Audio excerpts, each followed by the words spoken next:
Hello, Isu Krista mingin clear tu zong zong te si bai ka han bu ve ka chau o hi alo zoi ti to komena ka dong le thina keima lama chian lo na omani rin oma chawangin ka theng to kin kron au anga kron soiring ka tu manga chumi chung po in thatok lo tu pol om zel theya eng pon ro se kan theina chin china kan in thret thiam ton tlang do na nia ole vonia hian kan thu pui tur hi Philippi ania garanti sab do tul maya sabtong kan thiam lo chungin the book of Philippians karontia mizo tungin kan soile dei ton boxia ti khama sa in karon soi fi adu a hei pathian le ko han te du sakna zara i tong chi khat chau nilawa rong bol na kan han phak to ka kan han tel ve tak ne wa chuan sa pina tu chang o ma mizo tu chang o ma kola tu chang o ma thu pakhat kol mizo sap khami zong zong han ti kwal tur khan azia na khan puna hek ta thena ni chuwang ta chuan sap kan ti chuan mizo tong point khatok kan oma kol tong point khatok kan oma ti khan voi khat sarmona kha voi khat zirtir na kan ti kha sapa kan chia chuan tam tak kha i kol bible te sa mizo bible te han bua chau kha ni to a chuwang ta chuan bua sei kha ol samani chuwang ta chuan tianga guarantee na sin than kha hei hi mizo tong ne han ti le vek tur chuan khuna he hi kan to bok mizo tong ti le tur chuan thu pakhata kha thathum in kan chu ata a khuna hek le to ka keima ni lama kan lo chak lo na ani ber mai bithiam thopui te chu nei ilang chuan an lo ti zung zung ve bok anga ol sam takin mizo point call po in ati khan kan ti thei tur ania keima ni lam chak lo na vek tho ni ti khama sa in kan soi du ni chuwang chuan voinia po then chu sa pin na ron ni mai theya ma se mizo vekin kan soi do ni ti kha asa in ria ila chan chu sap nen zirtir na kan pe to a mizo ne na le chuan hun hek le ko ne kan le hun hek ne ti khan thil dang kha imbo sei kan du ve box sin en chuwang chuan ani ti khama sai kan soi fi adu ni ole voine kan zirtur hi march ni somni paria da khan kol rama Myanmar lir thairam nen 7.7 na sa ina honga ahong de reng te mayang hi ria da tang khan kan soi sol tam karing lo nimin thleng khan angenga o khang kha ani a chuwang mi asang tel tuna athi to ti kan thria mi engza nge thidon kan thria le don kan na khalo mi asang tel an liam bok mi tam tak in le lo nei lovin om na tur che na tur nei lovin an mang ang oi kan ti ma se voi ne voi til tam tak ti sak thei kan nei lo ani a chuwang in voi nia i chung lam thu te na ingkung ka chu soi om tak ani voi ne soi po ka sa kamar chu soi to ka neya leilung ti chetu ti video ka siam to a indu chuan engwang nge khowela hian ti anga khorel chet kan ti hi a thlen tlang pui ti kha ka soi to a leilung ti chetu ti a khan ti chuan thu puan zerlai a khan khovel zapui so na niang ti ha ka soi to boka tu na kan to hi adeu so ne mo a haulam zong mo soi ka ni mi alo ti khama sa in han thria tiam puila rilru na Facebook page ke en peilo asan chuang wang mo rilru se om hlir ani mani ram ane kan engtinglai main kan dam sungin mani ram ani na kha kan thinunga betre ram danga om mai la kha kha chu tu ma in soi sak thai ni lo rilru kha na wong wong ani chu wangin kha lam kha voine ka tu soi tur wang hian a poi lo we atia ma ni tor lo wang ti ang zong zong kha om thei ni ma se chung chu pa khat ma om no rilru na tak rilru om lo tak chungin ka soi do na mar chu kan chu bang lo chu tu voine hen ti tur kan nei mi ano ti thei kan nei mi ano ni kan tong trai a thei ang to kan sum le pa ya kan tho thei ang to kan tho bok chu ba ka voine ni hi kan mamo jinga mi ni in ka ria chu voine kan han zer tur taka chu anita a chuwangin tir ko polan ril drama omdan ka thiama tleile buar ril drama omdan ka thiam min ti chaktu isu krista kal tlangin engkim ka ti thei ati hi voinia kan din mun kan to me ga hian ตัวเวลเต้นกันตีไทยลำปังฮักกษอยเรากันตัวนั่นเท่าโอรำดีมารมามีกันนี่ชวนมาเสตีไทยกันในตำเรานี่มาเสจุมีการหลักชวนเอ็งตินเงี้ยลลปะจากนักห่วงตีค่ะก็สวยดูพวกนี้ชวนนี่ Facebook เอ็นจากอมเมียเราโนปังขลายหมู่เอ็นจากอมเราเรื่องรู้ที่เอาอีพิกนี่ตัวนี้มาเสจุดเตียงตัวจุมีกันนี่อังอินสวยคอยท่าเรื่องหมดตัวเรื่องมีสิ่งกันสวยอย่างบนเนี่ยเห็นที่ละเทงโตเองเราเล็กเทงเลยต้นกันถ้าเราตรงใจกันเทงโตขึ้นสุ่มเลยไปอาเป็กเทนจงอาเทปียงอีเปเจลงโอข้ามาขันเอ็นติไลมาอินอิติลงอุตินะปักขันมากระสวยตอนโนกันที่เซลตัวนี้บุรีเซนเนี่ยมุสลิมันเนี่ยมาตูปอนรอเสกกอรัมมินี่ตัวพัจจวนอีลวงชั่วของอุติข้าสวยง่ายเลยว่ากันเทียบกับตัวเราก็ได้จุ่มปีละมาส่วนตัวนี้กันสวยตัวจวนนี่ตาโอ้ข้าง่ายตัวเต็มกันเสียเทียมปุยตัวจะวางอินจุมีอินเสียเทียมปุยเราเว้นกันทุจริตส่วนอันต่อเวลวังอารมณ์อมโลวังติข้ามิเช่นขัดดูรัวที่ลมเทนี่ติข้ามาสาอินการเราวังกันสวยเฟียมาสานี่จุพวกนั้นเสฟิลิปปีบุงลีจางโซมาตั้งสมปฐุมวันเนี่ยกันเสียตัวนะเมียมารมีตานาเล่เมียมารำชงอมตานาเล่เมียมารตานาตรงใจตัวขบันหุ่นรังคริสาอุเลนาวเอาขันเตตันพอวันนี้เหตุที่กันตานาตรงกายทุกเรื่องจู่ๆมาสาอินฟิลิปปีเล็กบุฮีอาเซียหุ่นลาฮีสมรุกตั้งสมรุกปนีอินคาร์เวลเฮมิเวลบอรังไงนี่ฟิลิปปีบุอันเซียหุ่นลาฮีจู่บางอินติร์โคโปลฮีอาเซียตัวเนี้ยซิซิเรียลุงอินางเออมาโรมลุงอินางเออมเอ็งปอนเซลุงอินตางที่เราจะเชียงนี่ลุงอินซูงตั้งอินฟิลิปปีโกรันกุมสมกัลตาลุงอินซูงอมลายลีเดเตฟิลิเซลตังเตอติเปียงทาร์อัตังอดินชาวฟิลิปปีค่ะตัวน่ะลุงอินตางเนี่ยกุมสมนัวอะไรขัดทนนี่กันที่เดียวกันกุมสมกัลตาเกาขันดินฟิลิปปีเกาขันค่ะตัวกุมสมนัวลุงอินซูงตั้งบุกอินเลขาอัทนนี่จู่ๆกันเสียงจวนฟิลิปปีเลขาบุฮีบุงลีอมตาจวนอาจางอินจางซาเลปลีอมบุกนี่บุงลีจางซาเลปลีอุลคิงเจมาจวนอังกฤษเซตังอินอวดกันเตียงจูตรงคำสังนิซาเลสมเรียเลปทุมอมบุกนี่ที่จวนเฮฟิลิปปีบุกฮี prison epistle อันเดียลุงอินเลขทนเดียเครียดอันนี้บอกที่จวนอันมิงฮีฟิลิปปีทีเนี่ยเอ็งวางฟิลิปปีที่อันมิงฮีเปงอันนี้กันที่จวนบีซีจะทุ่มสมงาเลปรุกเวล่ะโมบีซีจะทุ่มสมงาเลปรุกเวล่ะกันมิเลมกันโมโลกังจูเฮ้ยมิซิโดเนียนี่ตาติร์โกโปลันมิซิโดเนียรอมโบนักเขาอดอนขักันนักเสียงมิซิโดเนียกันที่จูอเล็กซานเดอร์โรปุยเราชวนนะกรีกข้าหูข้านให้มีเทรนด์ให้มีไลฟ์ควอลเวอร์เฮอันละตากรีกินที่ชวนชุมิเปงเลอาชวนอเล็กซานเดอร์ปาฟิลิปทูออฟเมซิโดเนียอันที่อเล็กซานเดอร์โรปุยปาฟิลิปมิงค่ะอาปาอินอามามิงโจอินเฮเมซิโดเนียอันลาtrace ให้มี level unlock อามีอเป็นเลตานะอามิงจอยน์อามิงข้าพเจ้าฟิลิปปีติขานอามิงฮีโลนี้นี่กันที่เทียมในตัวระดังโอ้ที่ชวนเฮเลขบูฮีอัปรักติกาละฟิลิปปีเลขบูฮีอัปรักติกาละที่ชวนจูไม่เนลวินคริสเตียนตีดู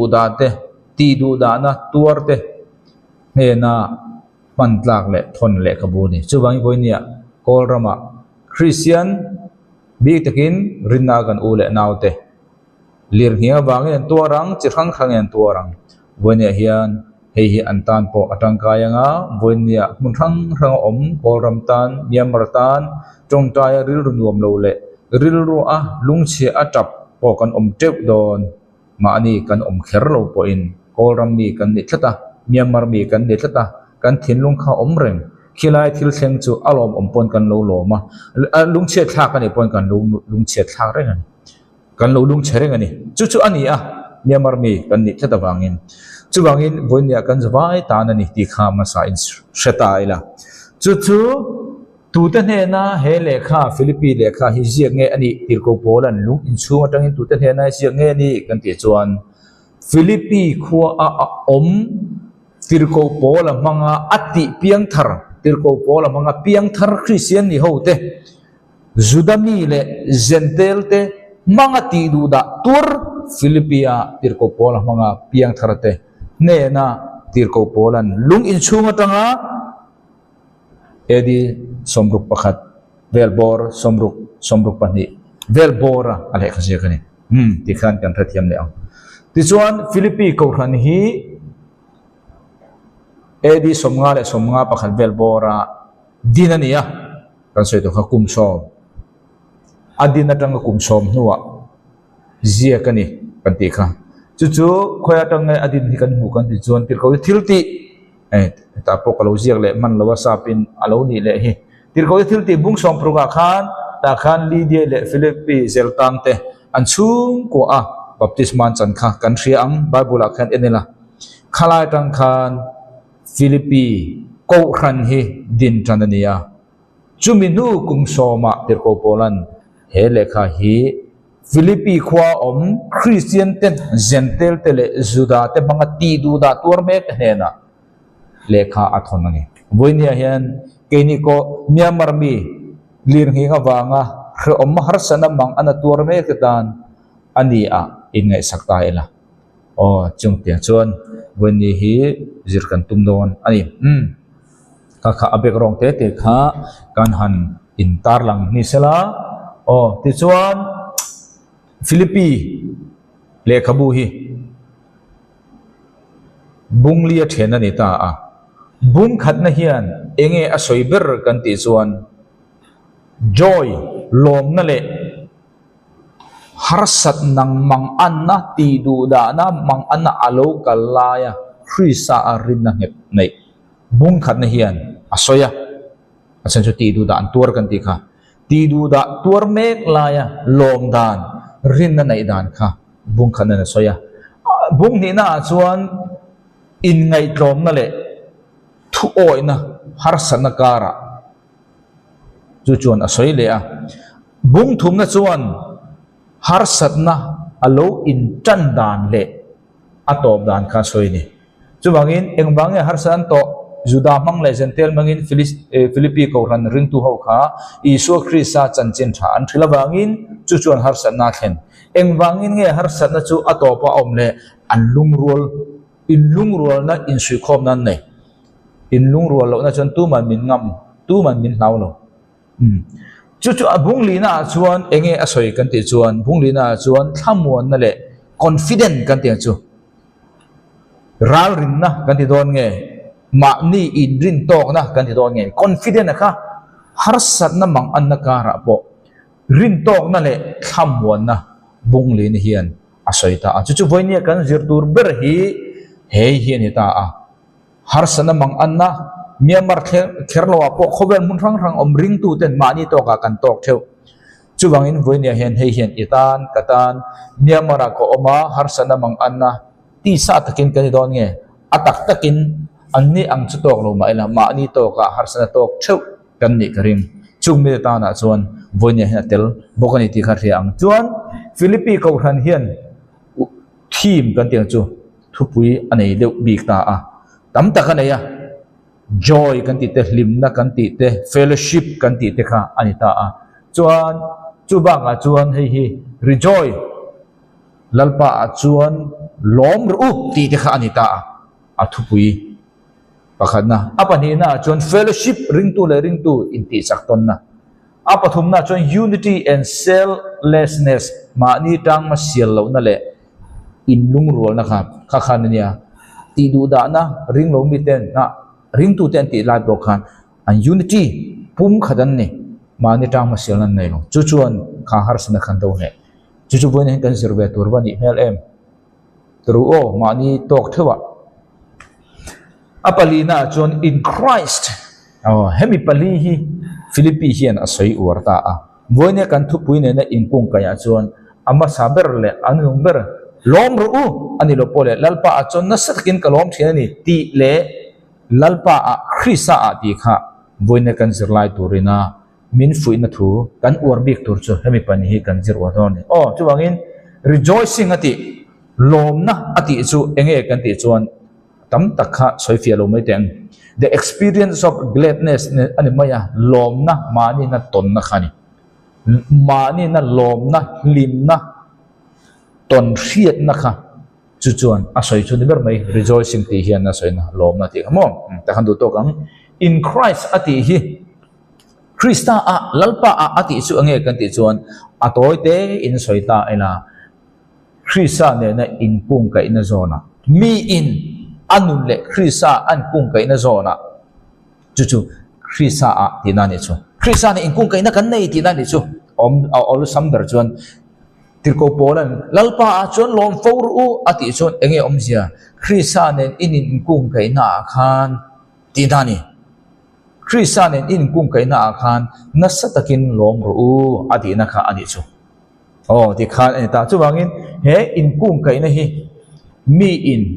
alom na pung tur le pung lo tur chu ring tu song song kha kan lom na kha an level za ton lo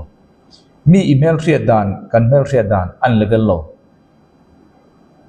i then ompa email riat dan kha kei malaysia tangin karon mail riat dan ne i then ompa le nang inkar in mail riat dan le kei malaysia tang i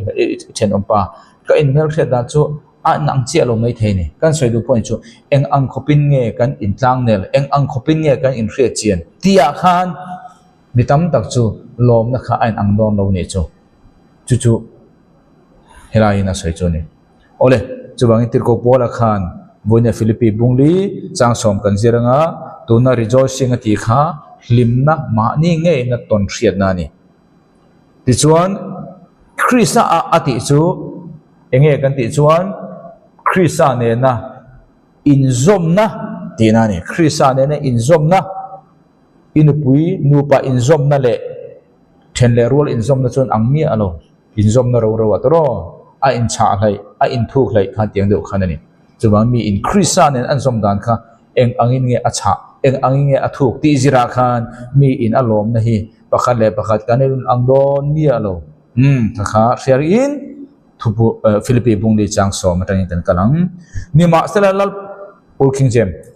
nima selalal pa a chuan khai lal pa chuan in Christ lal pa ne na ka in kung kai na a ti na khani nasatakin ka hlim mani lim ru tirko polan khu angel him kha lalpa a chuan nasatakin greatly saba chuan I rejoice greatly in the Lord aditani saba chuan ai mi zawa kan ziak vek thota lalpa a chuan nasatakin ka hlimani tuna keima min ngai sakna nununga hian inron thang dua le to ani aron theni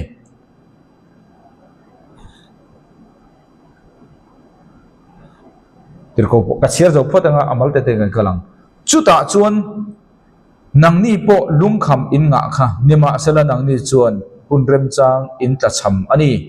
tlak cham na chung chang ka soi lowe eng ang din huna po ko omin chu nen chuan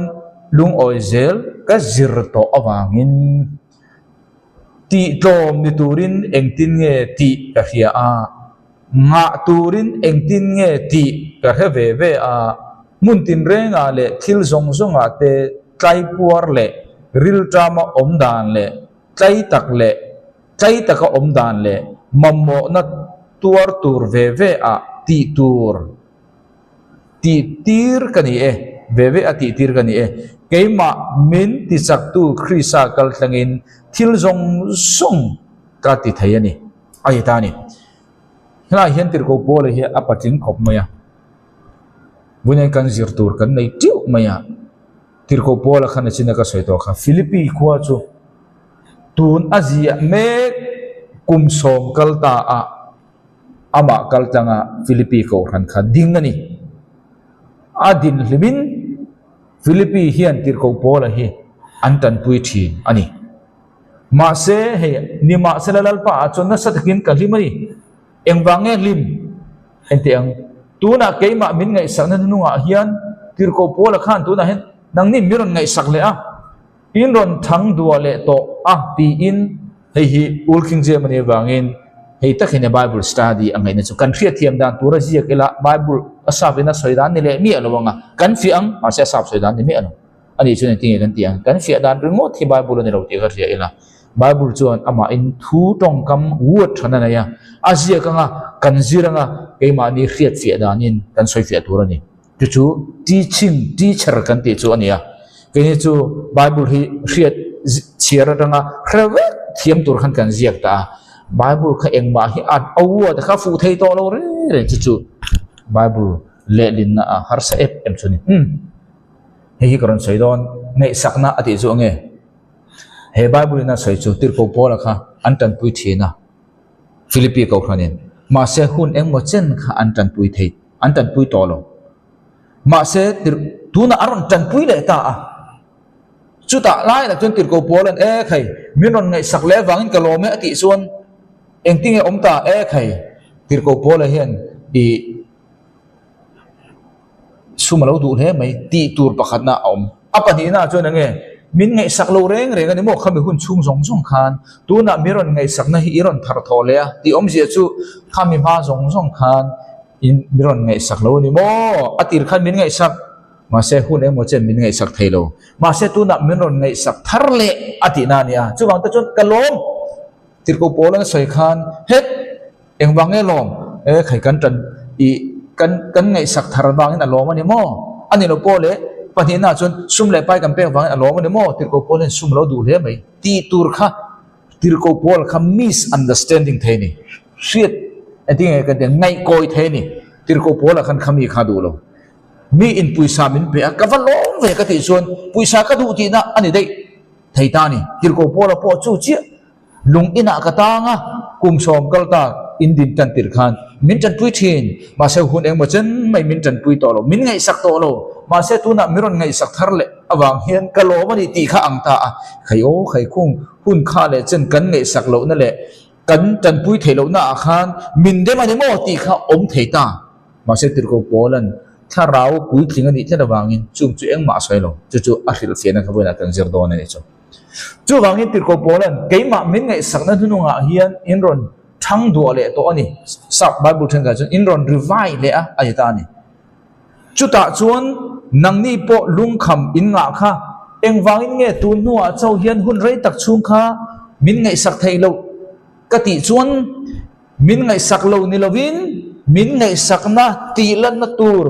hey nang ni po lung kham in nga kha hey min ngai sak lo ni lovin min ngai sak in lunga ko om in ru ko om ma se ni ma se la nang ni chuan hun rem chang in ta chamani om je chu nge min ngai sak renga maro chu min ngai sak na ron tilang turin mikal rem chang thon tur in nei lo wangin min ngai sak reng ma se min ngai sak ang thukin kan ne na ron kal tur rem chang in hu lo wangin thon turin on khalo zo gani ti kha tir ko pol na khil fia ni kan ri tiamin ka ring chu wangin kan soi fia le don lok tir ko pol khan kalom lalpa a chuan na satakin kalim ati khan eng wangin nge alim min ngai sakna sapa chon atlant adita atlant chu hun eng mo chen min chan puya hun eng mo chen min chan pui to lo nuwa tuna inon thar thole ati awang khan e khai tir ko pol hi avui ni mo kan hun le hun eng mo chen kan tan pui thelo wang khan avui ni mo tun kan tan pui le thei hian alim ta chau sia ti khang ngai tu turom ta tir ko pol chan chu tiang ni lo we min ngai sak reng ma se min ngai sak ma ula kan he na kal rem chang tur om lo wangin min ngai sak zia ti lan tur hun rem chang in nei lo ni e adita tir ko polan ril ru patling tak ngai thatu ta na ngai mo lo tur om lo tur khan a hil fia ni alom na chana kha tro tir ko polan kalom ka himani ati kha engwanga nge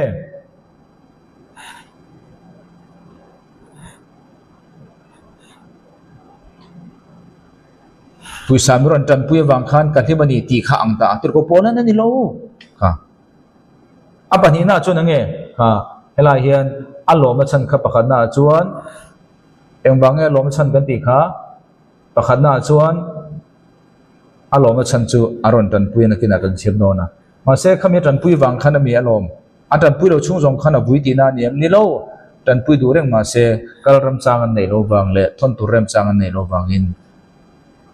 an thon thei lo zo khani apani na chon tir ko polan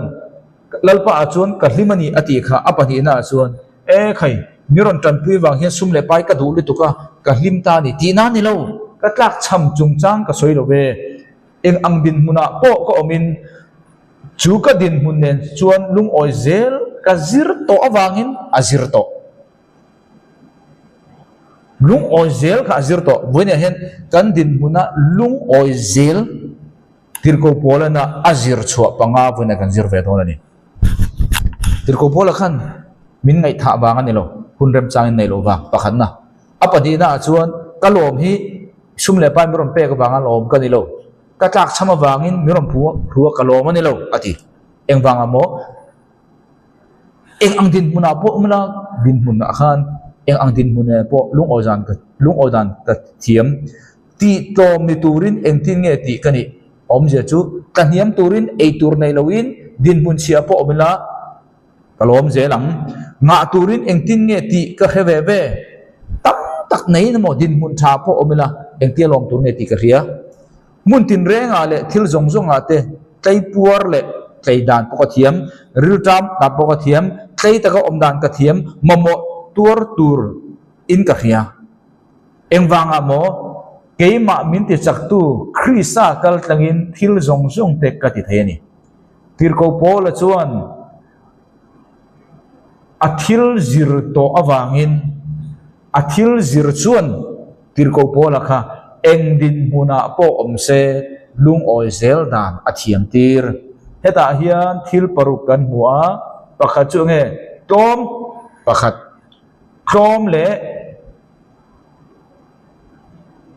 tom le ril tram le mamo tuar kha mun khadani tom ti tom ril tram mamo na nei kha khami kha per khadani one set khadani achelam bekan ni chung tiam bokin athalam pathum om le ta a enge kan ti chuan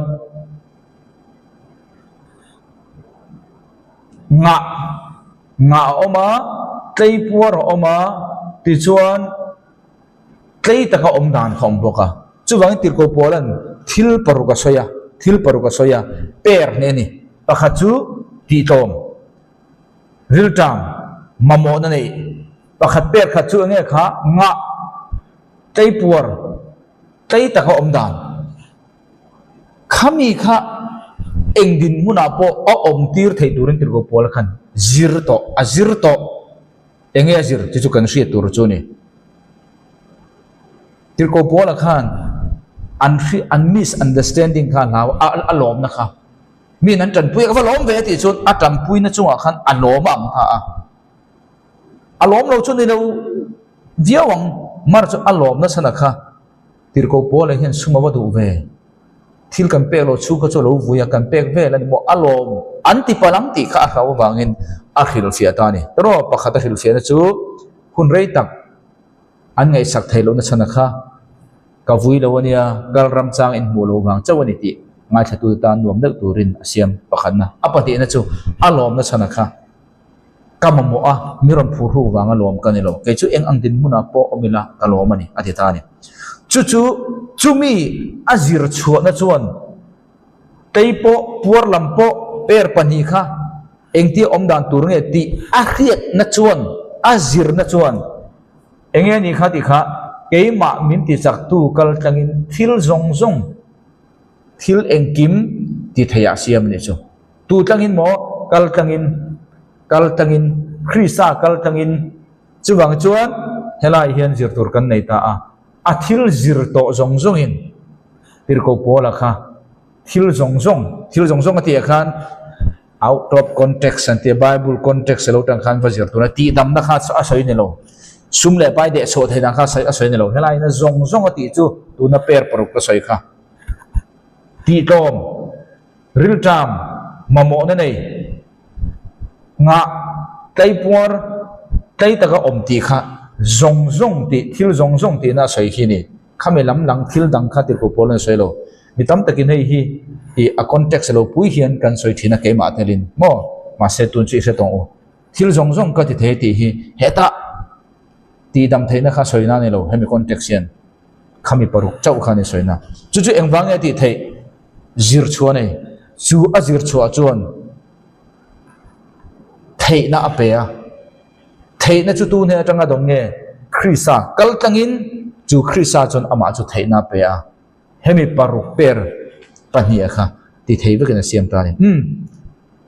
chu kan zir don ta a masa in kal chatang o le ani chuan chang khat ama saberin chang somna kha nima salal pa a chon na satakin ka himani tuna keima min ngai sakna hununga hian in ron thang du ale to a ti in tuna an hunno in aron ngai sakle theita engwang nge ron ngai sakle thei atir khana ngai saklo ni lo ngai sakreng tuna pon ngai sakreng kalrem changan mu tan lo wangani chu kalrem changan mu chu engting nge alom na chan ka ti chuan FSC bungli chang sompre ta chuan FSC bungli chang sompre ta tir ko pola alom chan nima sela thil zong ka na ya tin ka hausa ani ke chu ka khatani mamo ka nei lo omnan engzong apo ka thiam epaprodita atanga thil nang mani atanga thon te dong to in rim tui in thoina pomtla pathian lom zong ani ei chang somania chang sompre ta chuan Philippi ko ran khan epaprodita kalrem chang an hu khan chumi mang chuan tir ko pola ne na thilan thon khami wanga tir ko pola kha lomani khami aloma wang khan tuna hian miron ngai sakle ta a ti na nilovin ngai sakreng ma se kalrem chang an hulo tuna kalrem chang an hu epobrida mangin tirko pona thilan thon chu tirko polan asoifia ke chu ka khatani ati hi tirko pola kha an thil pek an sum wang khan alom lo kan soifia don achan chu mamo nei kan lo hi ke chu ka khatani ti hi engwang elom aha nakina kan soi don chu bangin hei etlen sapa chun etlen heta atirin an tanpui khun rei takan tanpui thelo ama mo kalrem changan nei lo khami chung jong kha tirko pola na thil fiata entinga ti kha chuta chon nangni po lungkham in nga kha nima sala nangni chuan hun rem chang in ta samani min ngai sakreng min ngai tu reng in min lungkham reng min lungkham lo wanga khun engmo chen kham min tanpui lo ani lo hunin nei in rilru ko om reng min ngai sareng ma se kalrem chang in nei lo wang chawani ma se tuna chuan aprojita kalrem chang om ta a chuin bang chuan iron ti hi kalomani katlak cham wanga chu kalomani lo ke chu eng angphun omila kalom ati ha alom na kha kan soi me ka tro alom na kan soi kha eproda manga thilpe rom pe wangani kan tia alom san kha kan soi ani chun chu an angreng lom thilpe ka don wang na mai lom kha kan na ti thaya chu ala ni lo thilpe kha alom na ni lo kan soi du point cho kan la jir don mo kalrem chang an hu wang khan e ka thi do ur kha ni ti na ni chuang lo ma se alom na tak point so ka chu e nge kha kalrem chang kha an nei tat lo ani chun thilpe ka chu lom ni se thilpe rom pe lo chung jong kha lom lo wa thilpe rom pe ve le khan alom ti na kha ang do na tir ko pona ni lo inril ru kom reng ma se inril ru om reng ma ila ti lan chu tu rem chang in nei lo ma se tun chu rem chang porda in nei ta a kalo dong hi kalome ma se chu ka tlak cham wanga in ron tan pui na hi ka donga kalom ka ti na ni lo alom na kha thilpe akuta athenga amamo fu ru ka wanga lom ne lo aron pe hrim hrim kha lom chu kan thri an ang lo ni chumo an ang chi lo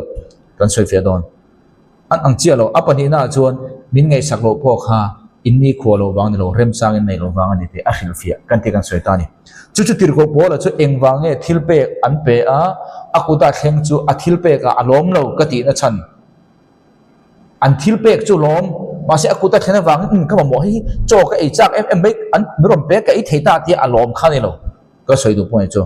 aron pe kha chu lom ma se akuta thlenga e khai marcha ka ei chak jong tak ani lo pole bong serep ka ei chak jong tak ka ei theita ron thon jar ka ban lom em ti kha ni lo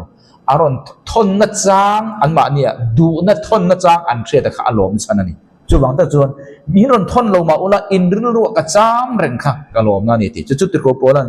thon ni korin bung ria chang po chang som pania soita a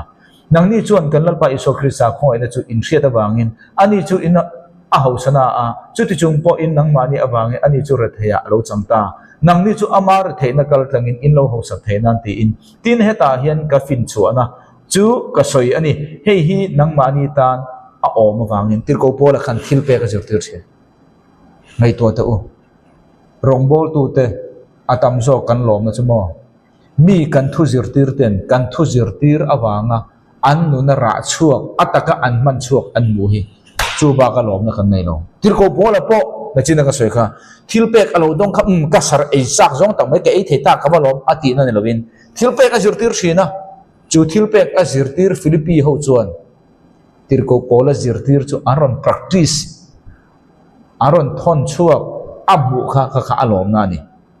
a thil adona wanga lom ne lovin tir ko pola zir tir na ataka an man chu awanga lom zo ka ni chu chu tuna soi kha ni emponi se atoi nan o chu du na ril ru a om ma sat phot chuan du na ril ru ta khan tir ko pol kha an lo tan pui to thin ma se hun rei ta kan tan pui thelo kal rem cha kan mo lo wangin ma se tir ko pol khan alom em chan chu lalpa a Philippi ko khan khan tan pui thelo reng ma se tan pui du na thin lung an ma ni a om thata khan tir ko pola lom na chu bangin du na ril ru a om ma sat phot chuan mi pakhatin anei angzela pom ania ani chuan anei lo ti angzel ne lovin ani ta ni mi in ape ka wang chawin ani lo pathian in min ena pe thei din muna iding lowa ma se iril ru pe du na thin lung ine khalal pan a respect to athina ni chu bangin Philippi ko ran ta u min ngai sak reng min tan pui du reng masikal rem chang in nei lo in pek tam le tam lo khan lovin in ril ruwa du na in nei kha readiness in nei kha chu chu ni ka lom na kan thiam tro chu wangin tir ko polan alom na kha hril fia ta apa khan na chuan tu na kan soi kha kal rem chang an nei sum le pa in tir ko pola kha an tan pui ti chiang chan chu parodan nei wangin ma se ang kuta adona amamo zong tak mai sare pa mo marcha ro ta mo a khem ta ka ei wa nga lo ma ne lo kan ti kha ana chang an thiat na a kha alom na ni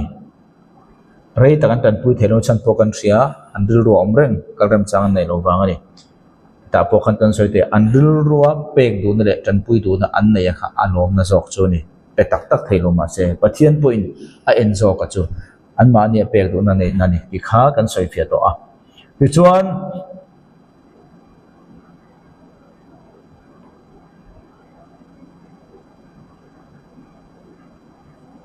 tirko pola khan ente ang tu na khan ka soi kha an thil pek kha alom na san na lo ka di kha Philippi bungli jang som pur ka Thessalonica a po khan nang ni chuan ka tlak cham na lama voi ni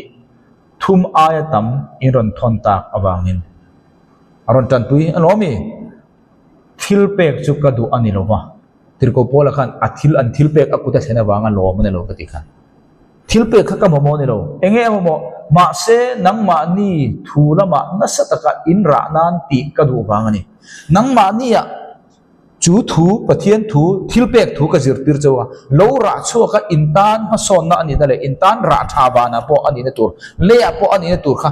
kha ni ka lom na jok chun tirko polan thil pek adona wang ai ma in azir tirna a practical ataka an man chuak kha antan apetu tan thil thajok tur ani kha alom na ni jam thathiam to in kan ring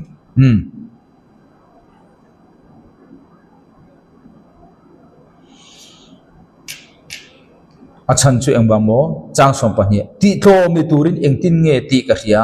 nga turin engtin nge ti ka heve ve mun tin re nga le thil song song ate tei puar le ril drama om dan le tei tak om dan le mamo na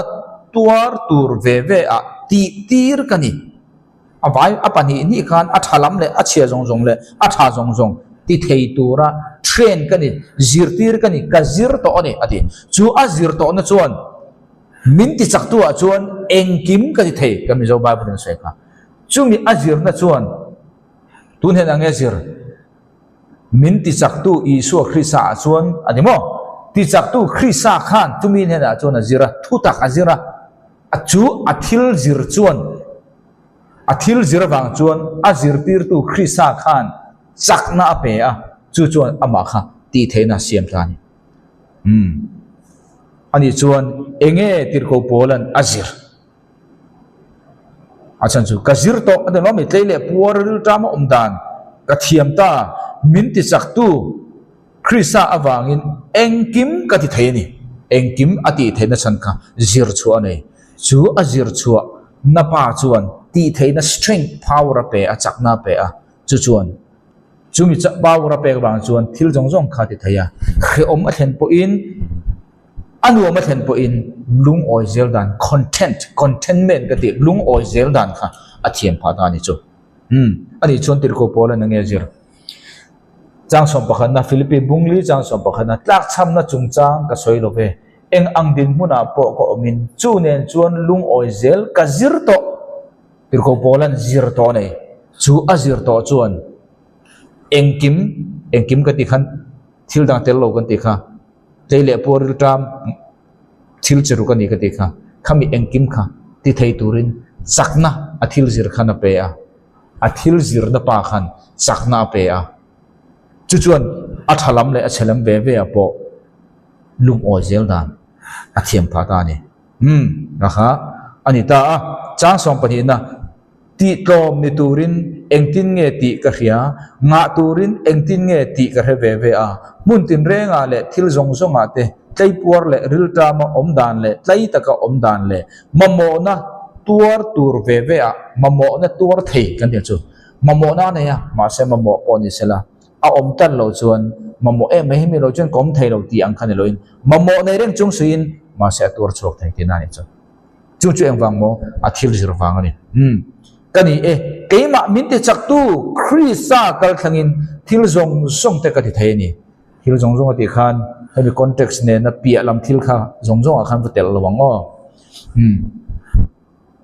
ole chu ta chon tir ko pol ani le engezir minti chak tu Krista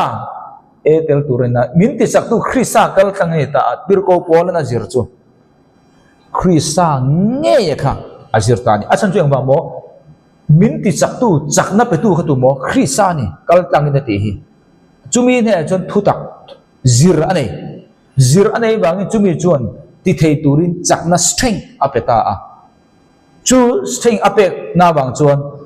akh oma po anu oma po lung ozel turin sakna nei ta ni chu wangin enge azir ma sakber tir ko polan azir ma sakber chu isua nge hi azir chota ni achan chu chuan lo ma kha sakna pe strength pe jirang fc bungru chang som ato bera chuan ka una pa ta u lalpa ale ama chakna hemi chakna hi ania thil zong zong ti thei te tu ka chakna tu ne amu nge isu Krista ne namu thil ti thei na chuan lo chak ro isu nge kha pakhana chuan zir chok ta ni apani na chuan thon kha Timothy bung kha chang som pani tin Krista isua kan lalpa ne na kaloba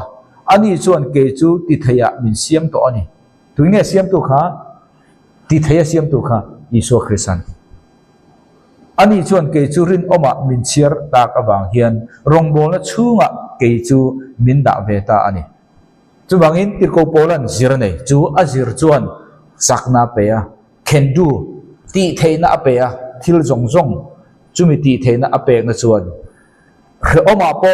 lungai na po mang rilta ma po tam tak anei po in tachama om po in puar taka om po in lung oi dan kha athiam ve ve tirani athil zir chuin enge zir chu engkim mai masabera zir chu isu nge hi ni puar taka om po lung oi dan min pek tira rilta ma om po lung oi dan min ti thei tu kal tang tura min ti chak tu chu ama isu nge hi ni chu bangin lalpa a chuan kalo kan limani ati kha lalpa a chuan ati kha nge kha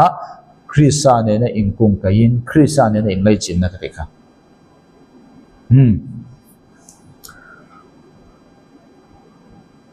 thon hi Timothy bungli chang som pari chuti chungpo in lalpa chu keima rolin ading ta atin keima min ti chakta ani tunge ti chaktu kha tirko pola kha iso Krista ti chakta ni chu bangin tir ko polan azir pakhat na chuan enge azir kan ti chuan Isu nge ya kha chakna petu straight petu chu chuan puar real time tlai momo tlacham apani ni a tha le thalo kha pal tlang thei turin chakna pe a chu wang ta chuan lung oi zel dan kha engdin hmuna po om khan a thiam na chan chu ni ole apani na chuan dirko polan enge zir kan ti chuan apani na chuan content kan ti ta lung oi zel kan ti khani lung oi dan kan ti chu content ti chu lung oi dan ani ta a Greek tong chuan outer case ani ta a Greek tong chuan chumi chu enge kan ti chuan self ruling money in control na self sufficient ani ta a chu Greek tong chuan self sufficient self control money in control na money in ne na money in obet na ti khani da ya isu kha kan ma mo ta mi anu khang ta ni outer case ne chuan tirko pola na thuru apani na jir chuan ani chu ani chuan enge ni ta ang vone hen sexual mi pat mai chian na ne turin Christian ni kherangai lo ne Christian lo pon mi pat mai chian na bo chemi lo an tam ne to Christian tam tak pon am bo cha tho Christian lo tam tak pon am bo cha tho ka soi do pa tak chu tu na kan zir me khi self sufficient kan ti hi tu na ring tu mi lo po in mi pat mai chian na sual mi lo tam tak an oma ring tu tam tak bo chen oma bo chen lo ka khami self sufficient ka soi na ne lo Greek a chuan self sufficient ti khan money in tawdel na money in control na money in obet na ti idea money se dirko polan hemi Greek philosophy ngai dan thu malakha Christian na aron lalu ta a Christian na he mang tho khan man khan Christa tel lo money in control thena tong kam ang khan kan ngai pal thaya ma se chu ni mi alo ani mi alo ka ti kha ani le chu entingi soi thei ti kha zo na ron om ta chi adong ta ni tu na kan soi am chi khan hei hi content ka emo self sufficient self control ani ka ti kha chu mi om je chu nge money in control money in ne ti na dei ani chuan Chrisama mo mi ren hi ani si ti kha zo na ron the ka soi to a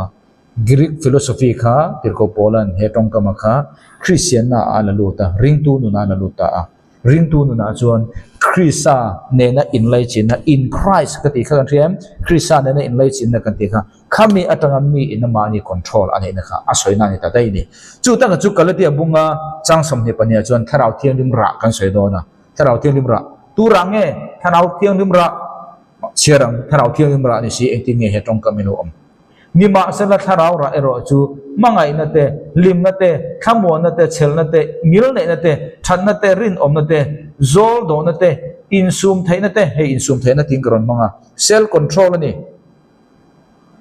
in sum thai na he hi tu ra mo self control sa ba chon self control he ta khan outer case self sufficient self control he ta po in sum thai na self control he hi tu ra nge ni le tharau thilim ra self control kan ti ma ni ra kan ti ngai nge lo tharau thiang limatang lo chon tu man he self control kan ti ani thelo chumi tharau thilim ra ani chi chung tiang bokin tu na content kan ti lung oi zel kan ti hi agri tonga chon self sufficient ani ta Christa tel lo ka thei ti da kha a ang pui ani nan tong le lama kan se thei turun Christa ra ani tu na kan soi content kan ti hi tharau ra in sum theina ani ang chia hian tuna content tirko polan ruta ma om dan ka thiam tui hala om ka dan ka thiam min lung oi zel dan ka thiam atiang chu lung oi zel dan content he content hi agri tong kan se khan engmo Christa telo mani lung oi zel na anelo Christa ne na kan in kung kai na tanga he self sufficiency hi lo piang Christa manga keima ania ti thei turat sakna min pek atanga ti thei na kha soina ni kan fia tura ka da chu ni ta achu bangin chu mi fil fiana kala jelang Philippi bung ni jang sompa nia chuan chu wangin ka mangai tak ta u nang ni chuan englai po a thu in oi to angin kalom la ka omlai chau nilovin nima sela tu na ka omlo na a na sale zual zok ma in laule khur chung po in nang mani chandam na nge chu thok chor u entu mani chandam ni tho chor tur ni kan ti ta a enge omzia tu ni enge kan thil fia mek content ti kan thil fia mek lung oizel ti kha self sufficient ta a mania krisa telo mania in lung oizel ti kha atong kam chuan ko ma se tilko polan christian na la a christian na chuan krisa atanga chakna min pe na manga lung oi na khani ti kha kan soi ta a chuwang chuan tu na po hian nang mani chandam na nge chu thok chok ru ati khan ani le nang le ke kan thok chok the do na mi anoi che khan chiar lang ama lim na tha chung chang du tur le du na ichunga thok le ka chunga thok tu nge ama self control tu na kan soi lung oi zel kan ti bo kha lung oi tur kan chunga thok tu chu tu nge ama nang le ke kan ni lo ro du tur le ti tura apania nang ma nia thok tu chu pathian ani wangin kan chandam nei ke ma nin thok chok ru tia chumi omja chu thok chok thei tura du na le ti thei na kha ama tang no kala de ni chumi omja chu nang le ke kan trong trai tui pathian ni mi alo ne trong trai ro kan ti khan lalpa min trong trai sang no nang mai trong trai ngai ke ma ka trong trai ngai a result tu nge ro pe pathian he tang kan tong tro kha am chia kha ni ke ma nin kan ti miracle kan ti ma se pathian in materialize atakin thentir kan thu tim tro nang le ke kan trong trai a trong trai tu ka pathian ni lo chan dam na chok chok ru ti kha ke nin kan thok ma se tu nge atak ron thentir tu pathian kha ni kan thu tim tro kha ni content tu na lung oi zel ati po kha ke ma nia lung oi dan turin kan chunga thok tu pathian om chu christian te chau ya nei the christian lovin tu na kan zir me content lung oi zel ka ching ta re oma po lung oi zel ka ching ta anu ma po lung oi zel ka ching ta ti kha kan soi to kha christian ni kher ngai lo mani in sum thaina tanga thil tam tak in sum thaina om khami tong kam kha hei hi na soi na ne lo uire lo turin christian ni kher ngai no christian lo uire lo tam christian tam tak uire pon om be bok tho uire lo po tam tak om bok tho kan soi du point chong he khami kha hei hi soi na ne lo pati du na ni cho thon khal kurin bung som panga thon khal kurin bung som panga christian te lai mu nima sela pathian khongai na mangin tun din mun hi kania tin ama khongai na keima chunga ti lan ta ka chu a thonin om love ma se anni zong ai thanem taka ka thorim zo kha chuti chung po in keima ka nilo tirko polen tinga ti kha thanem mai taka thok tu hi keiman ka thoka ma se a thok tu tak chu keima ka nilo ti dei ro chuti chung po in keima ka nilo ati hi tirko ka chiale ma se anni zong ai thanem taka ka thorim zo kha chuti chung po in keima ka nilo thokrim tu kha tu nge tirko polan keima ka nilo ti chumi om je chu nge kha tirko pol kha thumai maya tu na ka thokrim tu ka te no ataksa khana thok ma se ataksa tho tir tura achu rila tul ti tir tu kha keima ka nilo ati na ni nima sela pathian khongai na keima ne no om khan a thok zo ka ni kan tim tro ring tu chunga chuan mi dum pa ni om mi ring hui le mi ring thar po khan thu soi tho mi ring hui pon thu soi tho chuta chon tir ko polan he ti zo zai thok thei tur a thanem ngai tu hi keima taksa chona thok te me mai ma se keima taksa a tul ti na le chakna min pe tu hi ama pathian he chang no kana ni ti ta chu ni chin na lung oi zel dan ti kha thon khat peter bung li mi tu po in thu asoi chuan pathian tong te angin pathian in theina ape ang jerin tunge pe kha pathian in theina pe kata khan du to kan seli tu palang chu wangin tirko polan thuru seile poril tama omdan athiam na chan kha thuru kazirani chu ka thuru zirna pa chuan thuru mangin chakna min pe a re thei dan po ka thiama puar ta ka omdan ka thiama engkim ti khan khami pathum ve chau ka ti kha per pani chau kha ti theina turin chakna pe ke omta chakna khan pe ni pakhana chuan ama isu krisa chu chuan chakna pe ni ti kha azir chuak apani na chuan contentment kan ti lung oi sel lung oizel kan ti kha enge kha mani chunga thok tu Christian ne in lai chin na banga thok tu awanga lung oizel thei na kha pe kan ni bo khai pani kha jir chaw to apathum na chuan enge ti ko polan thuru ka jir kan ti chuan azir chuak na land azir chuak enge azir chuak hemi zir kan ti lan kan ti hi tirko pola khan thu tak kha zir ta ni tirko polan apathum na chon enge zir thu tak a zir chuak enge thu tak chu cher tlak chama chungchang ka soi lo we eng ang din muna po ko min chu nen chuan lung oizel ka zir to enge zir to chumi azir na chuan eng kim ti theina kha ape ni re thei po hausat po tuar do thei ve turin ti tom ni turin eng tin nge ti kani ti ka hia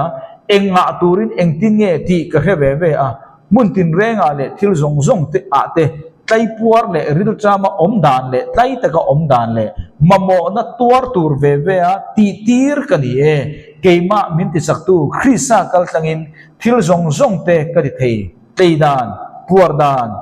mamo dan tlai taka om dan ril trama om dan ka thiam ani chu thil zong zong ati khani ta enge ti ko pola na zir hemi zir ka zir to ati hi la na ti hi hemi tong kam le Philippi bungli chang ret ama chi ami tong kam lan kha an ang ta a to bera chon unaw to u eng ang thil te po thu tak ani a eng ang thil te po tang ani a eng ang thil te po dik ani a eng ang thil te po thiang him an ni a eng ang thil te po ngai zon om an ni a eng ang thil chungchang te po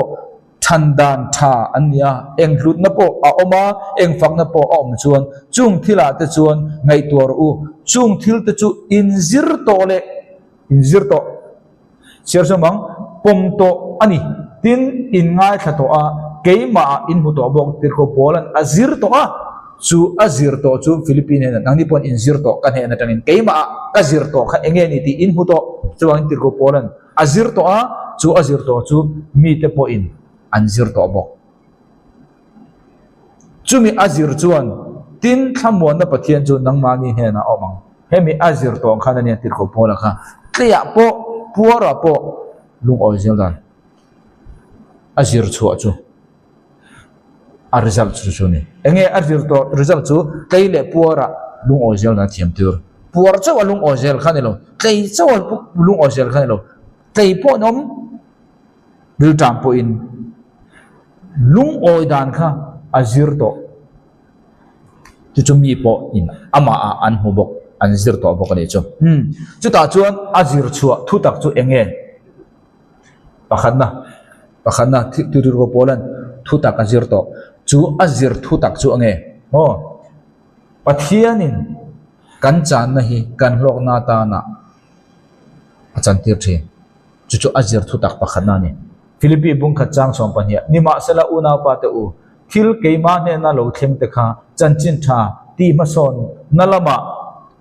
a in her chuak to jok ti nang ni hian in hriat nge ka do ni tir ko polan har sanna to ka masa chu har sanna to chu chanchin tha zau zo ka apuan thaina turatan pathian a her dang namani chuan tir ko polan Philippi te ne na azir to thuruk azir to a chuan thu tak azir ta a thuruk pathumna pakhanna chu engmo thuruk pakhanna kha ama iswa nge apani na chuan lung oizel dan apathumna chuan zir anei chu azir chu nge thu tak azir pakhanna chu nge kha kan chan na hi pathian in kan hlok na a her thei ti kha azir chuak ta ne chu thu tak pakhanna tam tak oma ban kan ti seng lo po in claim idea kan thre chen kan du to pani na chuan thu tak pani na chu nge zir pathi Krisa tharawin har sanna kan omlain min chan chuak na thok the Krisa tharawin har sanna a hian Krisa tharawin min chan chuanan na athok the tir ko polan sojir chho mo asan je mo Philippi ko rana khan ti du danan tuar tu ti du dana chu tir ko polan enge engtinge an manang ruta ma le lung rilta ma le tleya engti omna turne ti kha afuina ne ta Philippi bung kha chang sam puka in tong ta na le Isu Krista tharau min pek na kal tlagin hei hi ka chandam na alo chang ang ani ti ka khia da wangin my deliverance chan chuana turjo kani hei hi min chan chuana alo changang ani lo changang ti ka khia da wangin e poi siam that na ngai mo chu wangin tir ko pora kha chan chuanga in oma chu ti lai tak chuan tong tai puina wangin but Krista tharau chuan ama chandam turin na athokani ti kha aman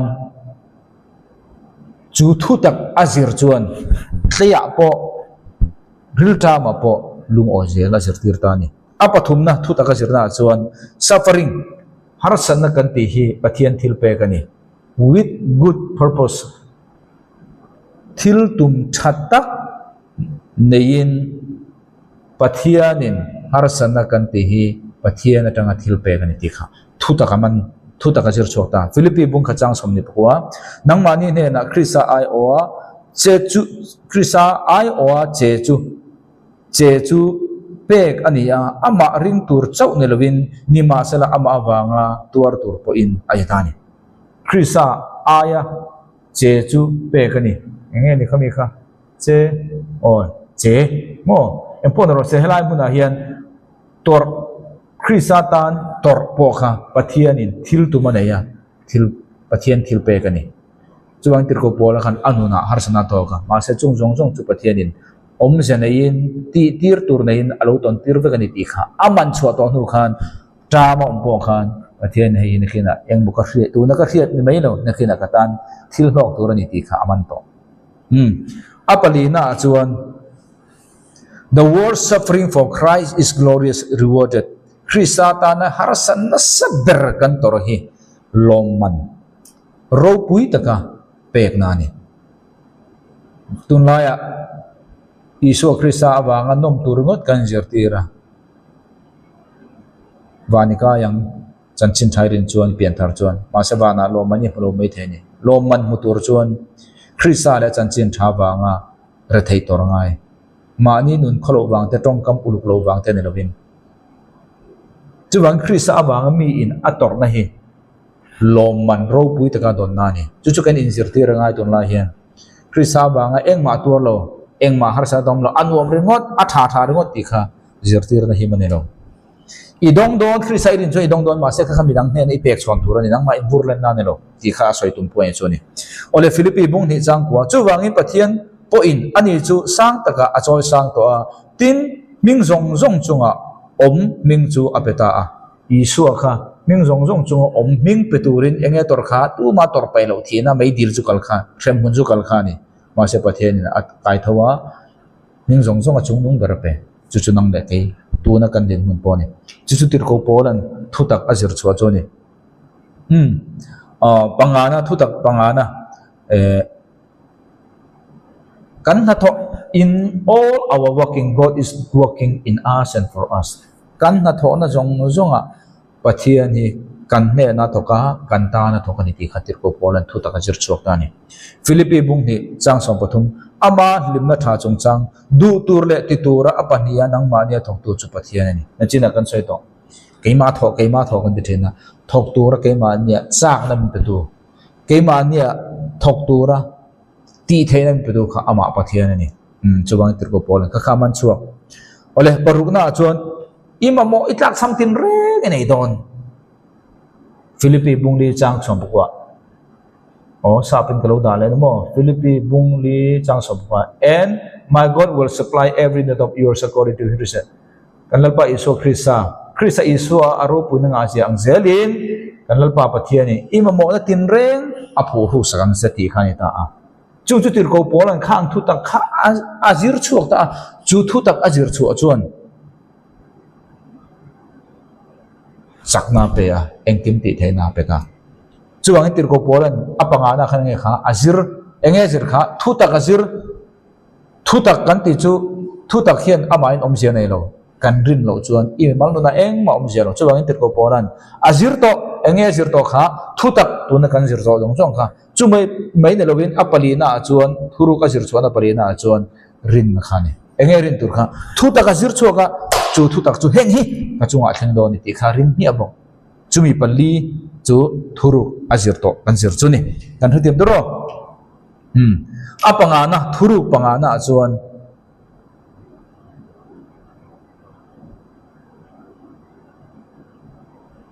thuru panga na chuan engtin nge puar tak tam tak mo tlak cham nei lo re theina hai chu in zirtir kan ngai vak lo tam tak nei chung nga le lu nei chung chuang liam nei chung engting em mi in lom zel da thiamang mi tam tak hi an nei tam viu nan an lom chuang lo engwang mo nei zel an du ba engting e chu mi din buna chuan kan lom tir ko bol hi a lom zelang lung oi zel a chin lung oi zel da thiam dan apanga na thuruk azir panga na Philippine bung ni chang som nima selalal pa a chon na satakin ka himani tuna ke ma min ngai sakna nunga hian in ron thang du ale to ti in chuta chuan nang ni po lungkham in nga kha nima sela nang ni chuan punrem chang in ta chamani tirko pola khan nga takin oma tamdeu anaya anei le lu chung po in engtin nge lung oi zel dan athiam dan thuru azir chua kan ti chuan Philippine bung thum chang saria nima sela ke ya lama lok na te chu krisa awangin chan na ka charani tirko pola khan lok na puar na mo khang zong zong kha ado piang in isu krisa nen akai kin re ren khan engma kha isu krisa ai hu nom no bun hen poi mo te ne ke ni chu isu krisa nen kan kai khina isu krisa hen lut na ne ro zo ka bangin ai tam du zel na kan ne lung oi na kan nei tak tak ta lo ni tirko pola chu atha lir adon po in alung oi thein san chu adon zong zong chu isu nen akai kin khan isu tu ka lu pakhat ma an lo om lo wangin isu chau ka lu ber ada zel wang khan din mun tha reng ngam pon alung oya din mun chereng ngam pon alung oya asan chu eng mo zir enge zir kha thu ta ka zir chu chau mi chu thu tak chu rin chang re na ring len lovin thil zong zong te hi ka chiara nima sela kalalpa krisa isu rian na that lor na awangin chan na ka chiara ni ama awangin thil zong zong ka chan to a tin ama an ma ni chu nom me ka chiar tak zeta krisa ka hlok ang ka hlawang ti in tirko polan thil zong zong kha krisa ne na khai kin khan krisa alaw wangin nom ni angai vek bunen chu nun chu kan nei thei huna chi teile puar ril trama omdan ka thiam ta ti hitir ko pola nuna ang hian kan lo nei don chi ani bunya kan ram Myanmar eneng bunya Myanmar ma om lo ngai thla kan ompon bunya kan din mun ka poi lo we ingai thang uti na lam khan no poi ti viau in omzia anei thui lo tong ta ya kan thayang to ka sum le pa kan tan pui ti lo chu ma se bunya hen chu thil thleng to lo kan siam dang thei to lo tui bua ru le thei to lo thleng to ka ra hian bunya adam te hian engting nge lalpa achak na kan mung te hi apoi mo ni bunya kan rama hen har na revival thleng nge nge yang achan chu bunya hen he har sana mang an hian mitam tak churila kan rin chan ber kan milem pathian ten min chan dam no zia engma anti thelo zia tam tak kan mo so nga mi pui tam tak thinlung he lei tha achan tir hrim hrim eng tika nge chu hello ma se har na revival chu ko ma khan mitam tak ring tu an chang nge nge ole ka khani a chu bang boine kan zir thei chu bang dir ko bola chuan isu krista kha thil zong zong aya hlubera amu theina khan atha din mun tha obop po in lung ojel na athiam na khani eng pon ne se boinia dir ko bola na tanga Philippine bung li chang som tanga som pathuma tlei puar nga riltam kacham mamo a om po a khamit paru ka om po a lung ojel dan athiam na chan chu